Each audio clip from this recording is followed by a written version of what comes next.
हजरत इमाम हुसैन रज़ी अल्लाहु मौला तबारक व तआला अन्हु की निगाहों के सामने सिर्फ ये नहीं था कि मेरी औलाद का क्या, इसलिए कि वो ये जानते थे कि नबी की पसंद क्या है, नबी की चाहत क्या है। उन्होंने अपने नाना जान के हवाले से अपनी वालिदा से सुना था, अपने वालिद से सुना था, अपने भाई से सुना था कि नाना जान जब इस फर्श गीती पर तशरीफ लाए ना तो आपके लभाए मुबारक पर जुम्बिश थी और फर्श गीती पर तशरीफ लाती सजदे में थे, सजदे में तशरीफ ले गए और रब्बे हबली उम्मती फरमाया। अल्लाह अकबर। इसी तरीके से इमाम हुसैन जानते थे कि वैसाल के वक्त भी लभाए मुबारक पर जुम्बिश थी, वहां भी रब्बे हबली उम्मती की सदा थी। इसी तरीके से पूरी रात पैगंबर रहमत सल्लल्लाहु अलैहि वसल्लम अल्लाह की बारगाह के अंदर ये आयत की तिलावत करते करते गुजार देते हैं, इन तुअज़्ज़िबहुम फइन्नहुम इबादुक। आप अंदाजा लगाएं, इमाम हुसैन जानते थे कि नाना को अपनी उम्मत की बेपनाह फिक्र है, अपनी उम्मत से बेपनाह मोहब्बत है। तो इमाम हुसैन ने भी सोचा कि आज यजीद मेरे नाना की उम्मत को शराबी बनाना चाहता है, आवारा बनाना चाहता है, अय्याश बनाना चाहता है। तो इमाम हुसैन ने सोचा अगर मेरे 6 माह के बच्चे को कुर्बान करके भी मेरे नाना की उम्मत को सीधा रास्ता नसीब हो जाता हो तो मैं 6 माह के बच्चे को कुर्बान करने के लिए भी तैयार हूं। इमाम ने 6 माह के बच्चे को भी कुर्बान किया, जवान साल बच्चे को भी कुर्बान किया और अपने भांजे को भी कुर्बान किया, भतीजे को भी कुर्बान किया। और हमें क्या बताया? ये बताया कि तुम्हारी आखिरत की बेहतरी इसी में है कि तुम मेरे नक्शे कदम पर चलो, मेरे तरीक पर चलो, मेरे रास्ते पर चलो। वरना अगर मुझे मेरी बात होती तो इमाम हुसैन रज़ी अल्लाहु मौला तबारक व तआला अन्हु के हवाले से एक बड़ी प्यारी बात मैं आपकी समाअतों के हवाले करूं।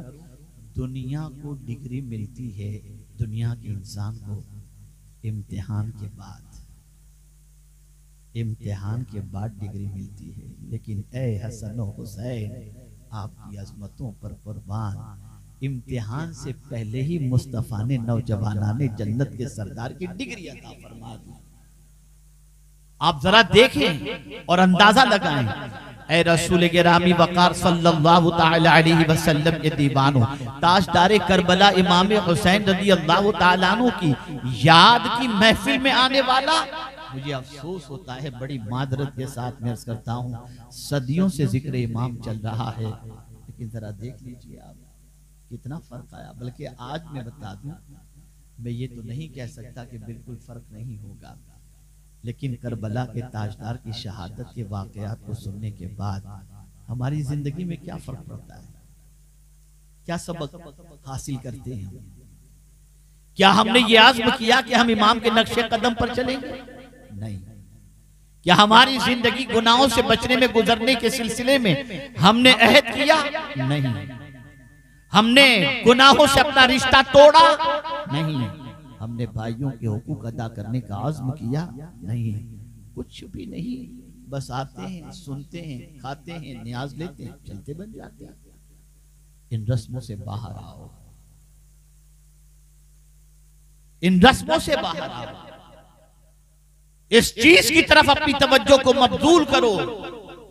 क्या इमाम, आपने जिस मकसद के लिए कुर्बानी पेश की थी, हम आपकी इस कुर्बानी के मकसद को सीने से लगाने के लिए तैयार हैं। अगर इस पैगाम पर आपने लब्बैक कहा और इसको अपनी जिंदगी में आपने इख्तियार कर लिया तो मैं यकीन के साथ कहता हूँ, हल जज़ाउल एहसान इल्लल एहसान।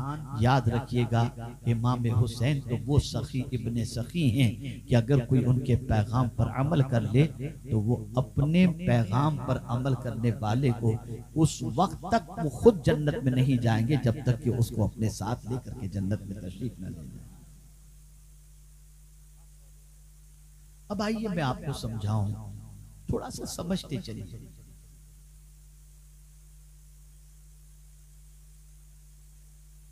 दुनिया में तवज्जो चाहूंगा, दुनिया में हर इंसान की ये तमन्ना होती है कि मुझे कोई तकलीफ ना हो, मैं बड़े मजे से अपनी जिंदगी गुजारूं। मुझे ये बताइए, क्या कोई इंसान भी ऐसा है जो चाहता है कि उसकी जिंदगी तकलीफ में गुजरे? आप जवाब दें, मैं समझूंगा मेरी बात आप समझ रहे। मैं आपके इलाके में पहली बार हाजिर आया हूं। कोई चाहता है तकलीफ में गुजरे? नहीं। लेकिन एक सवाल और मैं आपसे पूछता हूं, क्या दुनिया में कोई ऐसा भी इंसान है जिसको कोई तकलीफ ना होती हो? होती है ना। लक़द ख़लक़नल इंसान फ़ी कबद, ये कुरान का फैसला है। आप मुझे बताइए, तकलीफ इंसान का मुकद्दर है, इसीलिए इंसान पैदा होता है ना, तो उसका जमीन पर आने से पहले उसकी माँ को जो तकलीफ होती है और दर्द जो होता है, कितना सख्त दर्द होता है कि हुजूर सल्लल्लाहु अलैहि वसल्लम फरमाते हैं, अगर उसी हाल में उसकी मौत वाक़ई हो जाए, उसे शहादत का मर्तबा नसीब होता है। यानी डिलीवरी में अगर किसी औरत का इंतकाल हो जाता है तो हुजूर उसे शहादत के मर्तबे के हवाले से बशारत देते नजर। और एक सहाबी ने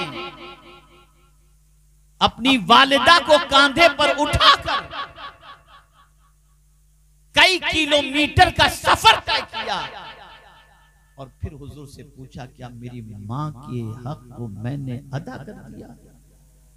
तो पैगंबर रहमत सल्लल्लाहु अलैहि वसल्लम ने फरमाया, तेरी माँ के हक का जहां तक मामला है, तो तेरी माँ तुझे जब जन रही थी, विलादत के वक्त जो तेरी माँ को दर्द के झटके लगे थे, शायद उस झटके में से किसी एक झटके का भी बदला अभी तक तूने अदा नहीं किया।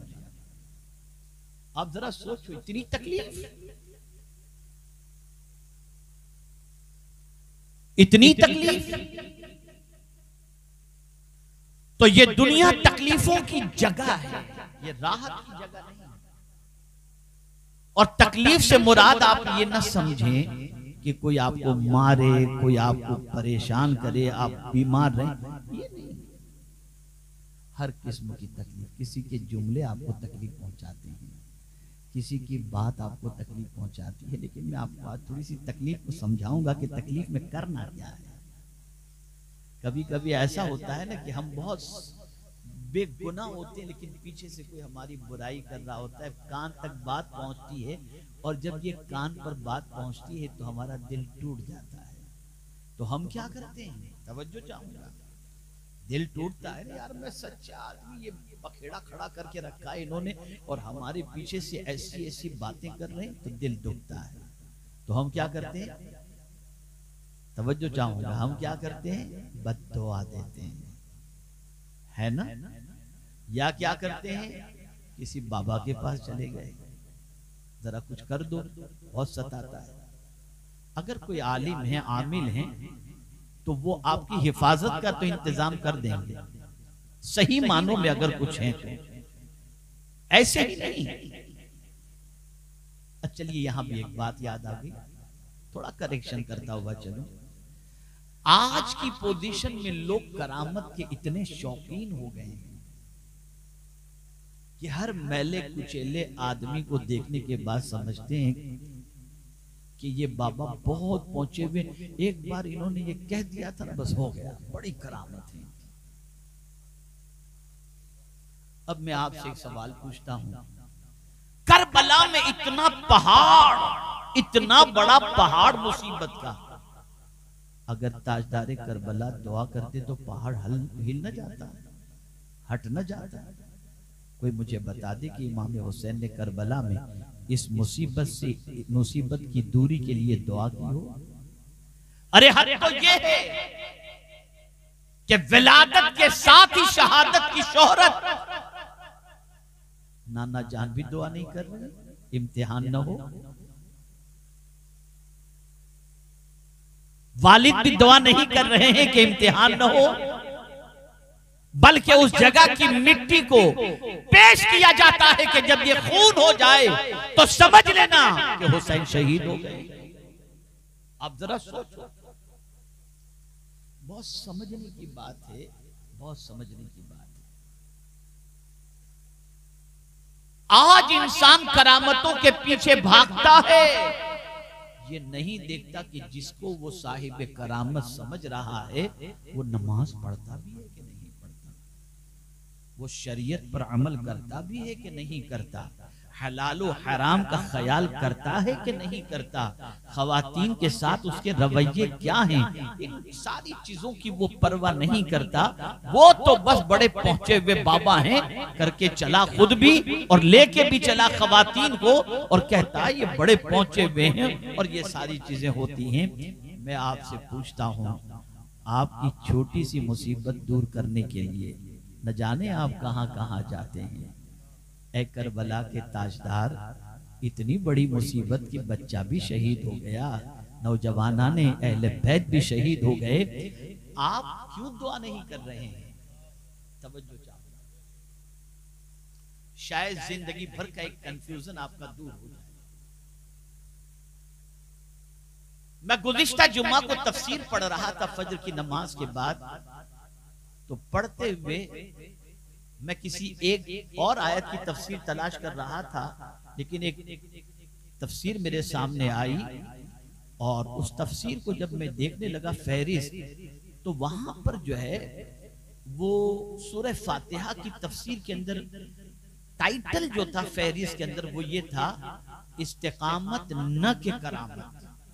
तो मैं थोड़ा चौंका, मैंने कहा ये मेरी मौजू की मुनासिबत से है। मैंने फौरन जो है वो सफ़े पर मैं सफ़े की तरफ गया, उस सफ़े की तरफ जहां से मुतालिक उसके अंदर फहरिस्त में मौजूद था। जब मैं उस सफ़े पर पहुंचा तो वहां हजरत जुनैद बगदादी का कौल मौजूद था। तवज्जो चाहूंगा, क्या कौल था हजरत जुनैद बगदादी अलैहिर्रहमा का? कौल ये था, अल्लाह अल्लाह जिंदगी बदल दे, ऐसा कौल था। फरमाते हैं इस्तिकामत का तालिब खुदा है, करामत का तालिब बंदा है। तो करबला में पोजीशन ये थी कि हुसैन को कुरान के रास्ते से हटाने के लिए 22,000 का लश्कर लेकर आया गया।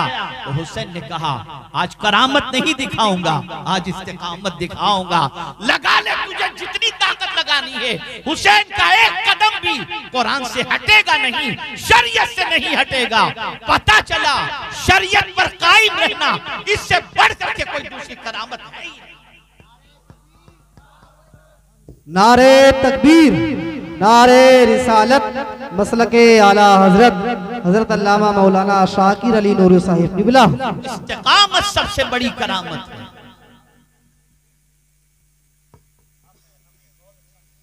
ऐ रसूल आज़म सल्लल्लाहु अलैहि वसल्लम के दीवानों, तो अर्ज कर रहा था मुसीबत।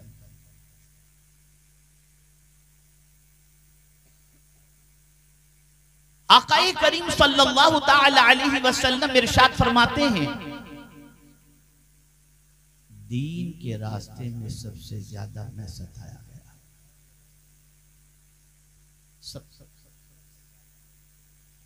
सबसे ज्यादा। आक़ाए करीम सल्लल्लाहु ताला अलैहि वसल्लम को जितनी तकलीफें और परेशानियां दीन के रास्ते में आईं, उतना किसी और को नहीं आई।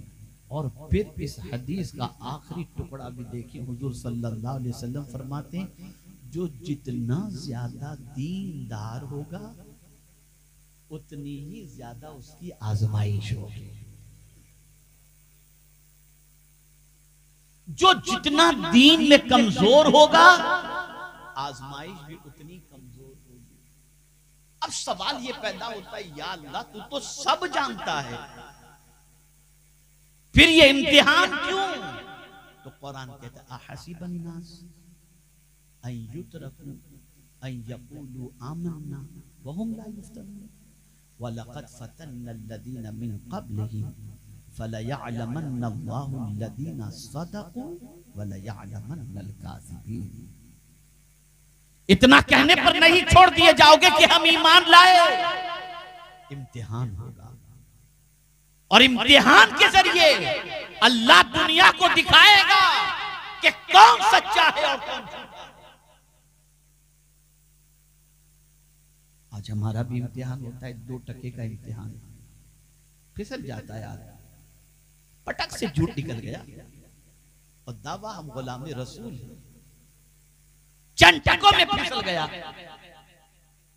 झूठ ज़बान से निकल रहा है, खयानत हो रही है, गबन हो रहा है, और इंसान इस तरीके से अपने आप को ये भी कह रहा है मैं मुसलमान हूं, और ये सारी चीजें भी। बहरहाल अर्ज करने का मकसद ये है, ये दुनिया इम्तिहान की जगह है, यहाँ आजमाए जाओ।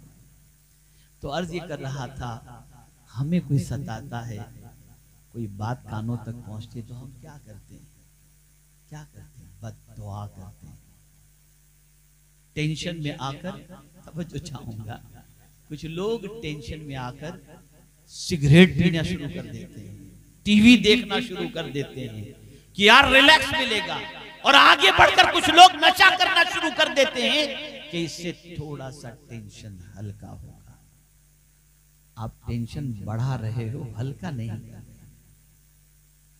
और आप और हम तो खता के पुतले हैं, मासूम तो है नहीं।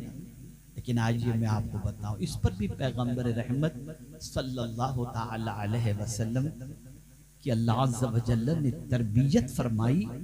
और जब रसूल रहमत सल्लल्लाहु अलैहि वसल्लम के हवाले से लोगों ने दरीदा दहनी की और बकवास के बाजार गर्म किए, तो पैगंबर के वास्ते से उम्मत को भी तालीम दी जा रही है। अब आप देखिए कैसे, आपको कोई कुछ कहे, आप बेकसूर हो तो दिल बैठ जाएगा, और सारा गुस्सा उतरेगा कहां? घर आकर बीवी पर। बुरा कहने वाले पर कोई कुछ नहीं कहेगा, लेकिन घर आएगा, बीवी को डांटना शुरू, बच्चे को मारना शुरू। बीवी कहेगी मेरा कसूर क्या है, मैं आज टेंशन में हूं। अरे भाई तेरा टेंशन, बीवी का क्या कसूर? लेकिन ये होता है। मैं आपको सॉल्यूशन बताता हूं, मैं इलाज बताता हूं। अल्लाह फरमाते अपने महबूब सल्लल्लाहु अलैहि वसल्लम से, कौन महबूब? जिसके सदके में, जिसकी वजह से सारी कायनात वजूद में आई। हमें जो कुछ मिला हुजूर के सदके में, और क़यामत तक जो कुछ मिलता रहेगा हुजूर के सदके में मिलता रहेगा। अब आप देखिए कुरान क्या कह रहा है, वलक़द नअलम अन्नका यदीक़ु सदरुका बिमा यक़ूलून। हम जरूर जरूर जानते हैं उनकी बातों से जो आपके दिल को तकलीफ पहुंचती है ना, तो मेरे महबूब हम उसको जानते। कौन कह रहा है? रब कह रहा है। अब सॉल्यूशन बता रहा है कि अगर किसी की बात तुम्हारे दिल को छलनी कर दे, तुम हक पर हो, बद्दुआ न देना। फसब्बिह बिहम्दि रब्बिक वकुम मिनस साजिदीन। अपने रब की तस्बीह करो, हम्द बजा लाओ, और सजदा करने वालों में चले जाओ। पता चला अल्लाह अकबर, जब इस किस्म के हालात बन जाएं, जब इस किस्म की मुसीबतें आ जाएं, अल्फाज के तीर चल रहे हों, अल्लाह की तस्बीह शुरू कर दो, अल्लाह की हम्द बजा लाना शुरू कर दो। होगा क्या? लफ्जों के तीर से तुम्हारा सीना जख्मी हुआ, और अल्लाह के जिक्र से तुम्हारे सीने को राहत नसीब हो जाएगी।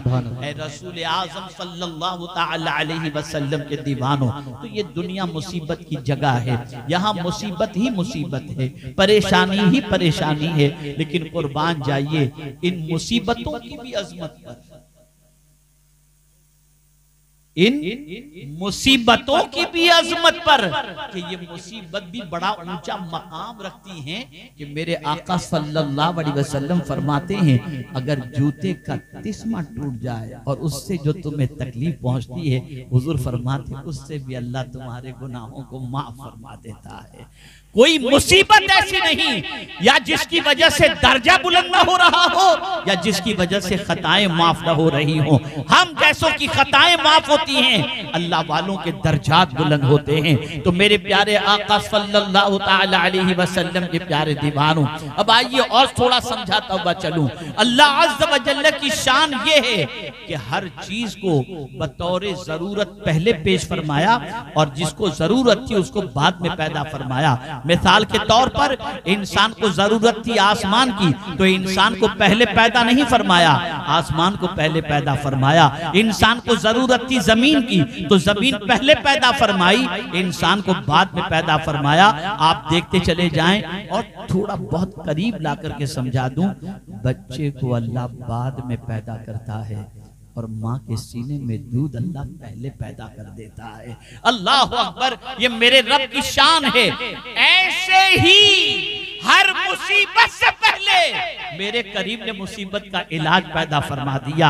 आइए मैं आपको समझाता हुआ चलूं, कुरान की तरतीब को देखो। अल्लाह फरमाता है या अय्युहल्लज़ीना आमनुस्तईनु बिस्सब्रि वस्सलाह इन्नल्लाहा मअस साबिरीन। मुसीबत का जिक्र अभी इब्तिदा में नहीं आया, मुसीबत का जिक्र बाद में आता है। वला तक़ूलु लिमन युक़तलु फी सबीलिल्लाहि अमवात बल अहयाउन वलाकिन ला तशऊरून। अब इम्तिहान की बात आ रही है। वला नबलुवन्नकुम बिशैइन मिनल खौफि वल जूइ व नक़सिम मिनल अमवाल वल अनफुसि वस्समरात व बश्शिरिस साबिरीन अल्लज़ीना इज़ा असाबतहुम मुसीबा क़ालू इन्ना लिल्लाहि व इन्ना इलैहि राजिऊन। अब आप देखें, पहले अल्लाह ने इलाज बता दिया कि जब तुम आजमाए जाओ, किससे आजमाए जाओ? थोड़े से खौफ से। करबला के अंदर इमाम हुसैन को 22,000 के लश्कर के जरिए खौफ मुसल्लत किया गया, पानी बंद कर दिया गया, बच्चे को शहीद कर दिया गया, जान के सिलसिले में धमकियां दी गई। ये सारी चीजें हो रही हैं, लेकिन अल्लाहु अकबर, परवरदिगार के प्यारे हबीब सल्लल्लाहु तआला अलैहि वसल्लम के ये नवासे अल्लाह के फरमान पर अमल करके साबिरो शाकिर बनकर अपनी जगह पे डटे हुए हैं। अल्लाह से सब्र की मदद तलब कर रहे हैं, घर वालों को भी सब्र की तलकीन कर रहे हैं और खुद भी सब्र का दामन थामे हुए हैं, इसलिए कि कुरान उनकी निगाहों के सामने था। एक और समझने की बात बता दूं, हमारे यहाँ ज्यादातर वाकयात करबला जब बयान होते हैं तो इस तरफ तवज्जो मबजूल कराई जाती है, इमाम हुसैन ने सजदे में सर कटा दिया। यकीनन ये बहुत बड़ी कुर्बानी है, लेकिन माजरत के साथ हम लोगों की तरह इमाम हुसैन कुरान की 1-2 आयतों के आमिल नहीं थे। आज तो हमारी गुफ्तगू भी 5, 7, 10 आयतों पर होती है और हम जानते हैं कि कुल कुरान यही है, वाक़िमुस्सलावातु ज़कावातिमुल हज, बस यही निकाह तलाक। इसके अलावा का पूरा कुरान मतरूक छोड़ चुके हैं। बल्कि मुसलमान की सबसे बड़ी गलती यह है कि वो पूरे कुरान को अमल की किताब जानता ही नहीं। मानता तो होगा लेकिन जानता नहीं। लेकिन अगर एक जुमले में मेरे इमाम की शान बयान कर दूं तो आप समझ जाएंगे, और वो ये है, पूरे कुरान के आमिल का नाम है इमाम हुसैन। पूरे कुरान हम सिर्फ सजदा बता रहे हैं, यकीनन सजदे में जान देना बहुत बड़ी कुर्बानी है। बताएं, जरूर बताएं, लेकिन ये भी तो बताओ कि करबला में अपने भाई का हक उन्होंने कैसे अदा किया। आप मुझे बताओ, आपके सामने मैं थोड़ा सा समझाता हुआ चलूं। आज भाई अगर माली एतबार से परेशान है ना, तो दूसरा भाई उसकी मदद करने के लिए भी जल्दी तैयार नहीं होता। ठीक है, और ज्यादातर 2 भाई एक फैमिली के एतबार से रहते होते हैं। जुदाई कब आती है? जब उनके बच्चे बड़े होते हैं। जहां बच्चे बड़े हुए, झगड़े शुरू, अब सेपरेशन हो जाता है। बहन की शादी हो गई तो भांजों का मामला भी आप देख सकते हैं। तो इस तरीके से आप अगर देखें, भाई भाई के झगड़े नजर आते हैं, भाई बहन के झगड़े नजर आते हैं, और ये सारे झगड़े नजर आते हैं। कोई भाई आज के दौर में अपने भाई को माली मदद करने के लिए तैयार नहीं होता। मेरे इमाम, ये क्या बात है कि करबला में आपके भाई आप पर जान निछावर करने को तैयार है? जरा सोचो तो सही। तो यहां ये चीज वाज़ेह तौर पर समझ में आती है कि इमाम हुसैन ने अपने भाइयों का हक इस तरीके से अदा किया था कि करबला में जब अपने भाई के सामने ये मरहला आया, हालांकि इमाम हुसैन ने सबसे कहा था रात की तारीकी में चले जाओ, इनका मामला मुझसे है, लेकिन कुर्बान उन भाइयों की अजमत पर कि सब इमाम पर निसार होने के लिए तैयार थे। भतीजे, अरे बहन अपनी गोद खाली करने को तैयार, अपना बच्चा पेश कर रही है। भाई तू पहले नहीं जाएगा, मैं अपने बच्चे को पहले कुर्बान करूंगा। ये उसी वक्त मुमकिन है जब सबके हक अदा किए गए हों। और इस सब का हक अदा करना ये कुरान का फरमान है, मुस्तफ़ा प्यारे सल्लल्लाहु अलैहि वसल्लम का फरमान है। तो करबला का सिर्फ एक आयत पर अमल का मामला नहीं था।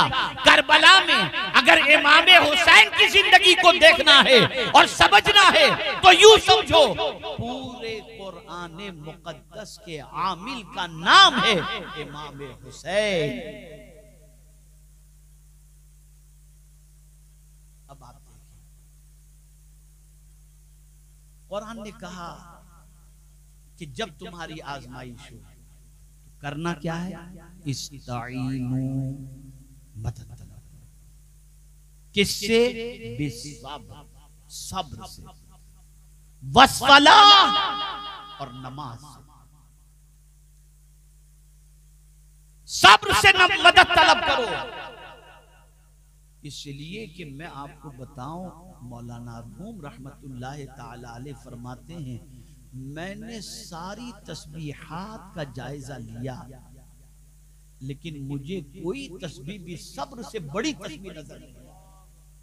सब्र ऐसी तस्बीह, इसलिए कि हर तस्बीह का सवाब है इतना कि लिमिटेड, लेकिन अल्लाह अकबर जब मैं कुरान देखता हूं तो उसमें सब्र ही ऐसा अमल है और ऐसी तस्बीह है कि इसका सवाब अल्लाह ने बेहिसाब रखा। इन्नमा युवफ़्फ़स साबिरून अजरहुम बिग़ैरि हिसाब।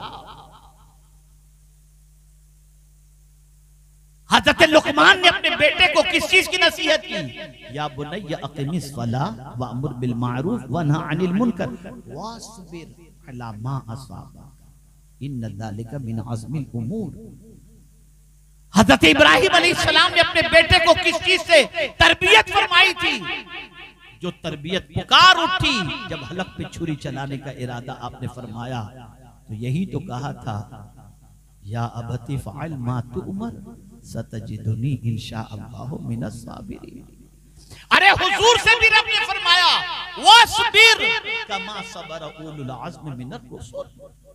आप कुरान उठा करके देखिए, जा बजा सब्र की ताकीद है, जा बजा सब्र के हवाले से अल्लाह का फरमान है। सब्र कहते किसे हैं? डट जाने, डट जाने का नाम सब्र है। रुकने का नाम भी सब्र और रोकने का नाम भी सब्र। तवज्जो चाहूंगा, किसी के साथ अपने आप को आपने रोके रखा, ये भी सब्र है, ये भी सब्र। इसको भी समझा दूं ताकि आप अच्छी तरह समझ सकें। मैं सिर्फ करबला का दर्स, करबला से मिलने वाले दर्स के हवाले से ही बात कर रहा हूं। वाकयात तो आप सुनते रहते हैं और सुन चुके होंगे, बल्कि याद भी होंगे, आपको याद भी होंगे, इसलिए मैं उस तरफ नहीं जा रहा हूं। उससे जो दर्स और सबक मिल रहा है मैं उसकी तरफ आ रहा हूं।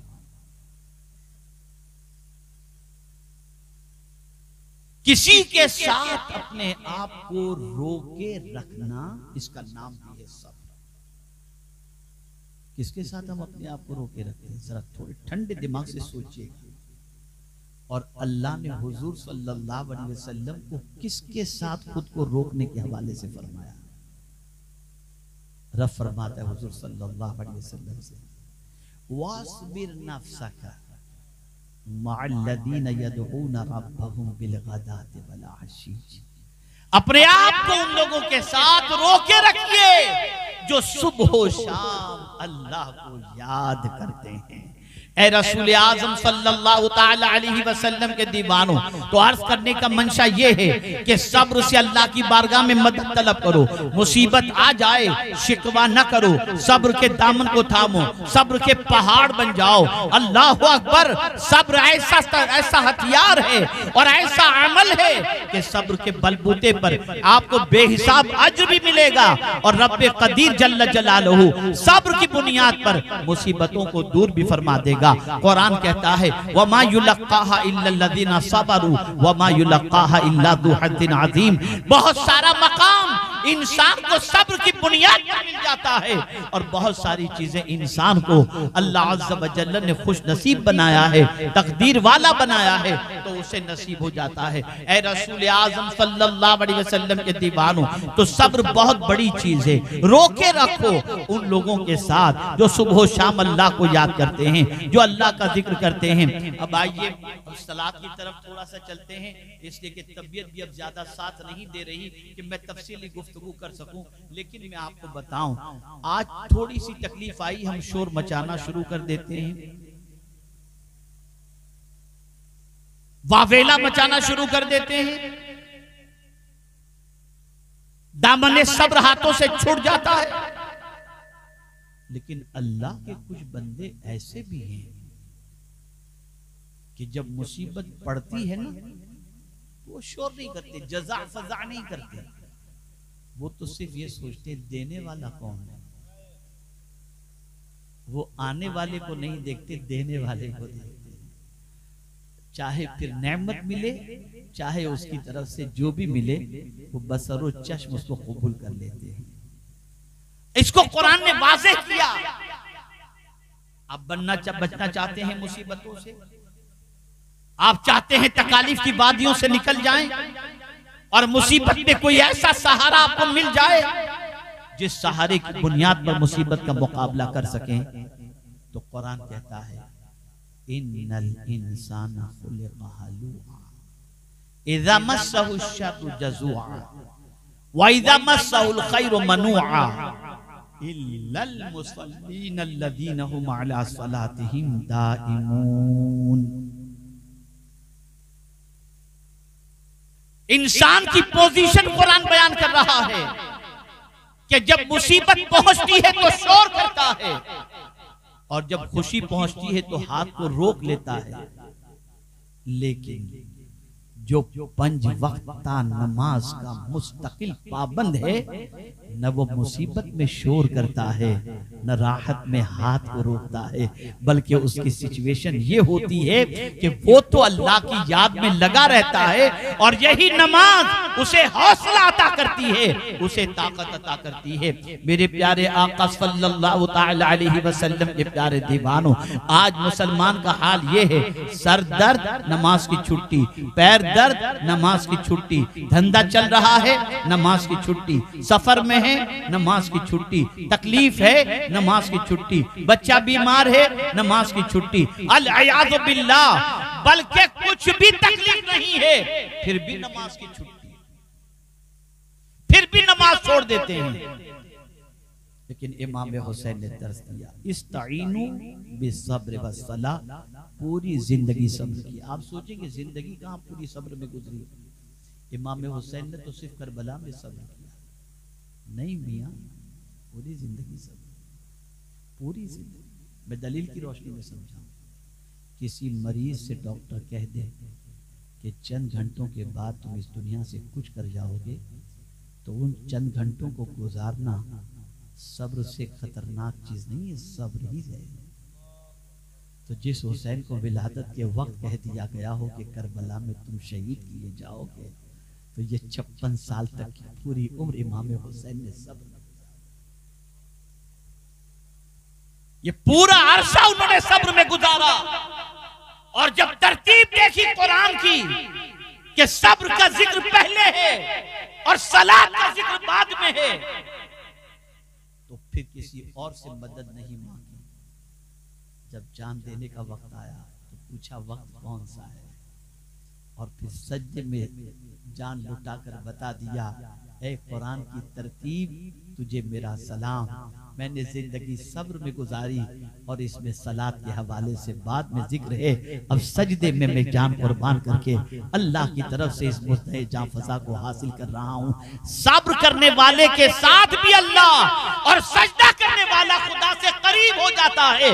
इस तरह से मैं दोनों चीजें हासिल कर चुका हूँ, मैं अल्लाह के करीब हो चुका हूँ और अल्लाह अज़्ज़ व जल्ल मेरे साथ। मेरे प्यारे आका सल्लल्लाहु अलैहि वसल्लम के प्यारे दीवानों, तो मुसीबत के अंदर कोई गलत काम ना करो, परेशानी में कोई गलत काम ना करो। अल्लाह ने हमें तरीका अता किया सब्र और नमाज से मदद तलब करो। इंशाअल्लाह रब मुसीबतों को दूर भी फरमाएगा। दूर फरमाने से मुराद ये है कि अल्लाह ताला तुम्हारी दुनिया और आखिरत कामयाब फरमा देगा।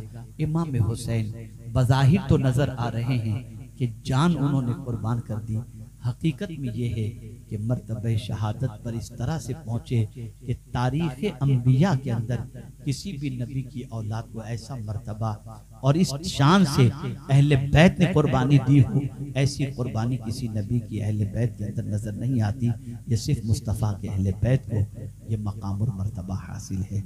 ए रसूल आज़म सल्लल्लाहु अलैहि वसल्लम के दीवानों, बस अब गुफ्तगू को ख़त्म करने से पहले सिर्फ इतना ही कहूँगा, खुदा रा तज़किरे हुसैन सुनकर बस यूं ही मत चले जाना। जिस मकसद के लिए इमाम हुसैन ने कुर्बानी दी थी, उस मकसद को पहचानो, समझो, उस पर अमल करो। इमाम हुसैन चाहते थे हमारी ज़िंदगी गुनाहों में न गुजरे। इमाम हुसैन चाहते थे हमारी ज़िंदगी शराब में न गुजरे। इमाम हुसैन चाहते थे हमारी ज़िंदगी ज़िना में न गुजरे।